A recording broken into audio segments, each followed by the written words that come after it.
ఏరా ఎందుకు రాయను కొడతా ఆ జోన్ ఎట్ట కొట్టాడు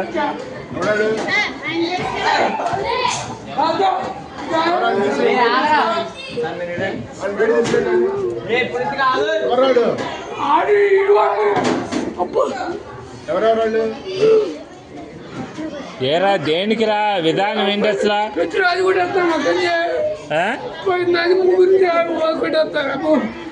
తెలీదు అడు కొడతాడు నా కొడు అరే ప్రదీప్ రా రే ఎందుకురా విధానం అట్లా కాదు అసలు తప్పు కదా మాస్టర్ అన్నట్టు ఇది ఏదైనా ఉంటే టీచర్తో చెప్పాలి కానీ కొట్టుకోవటం ఎందుకురా అసలు తప్పు కదరా అది.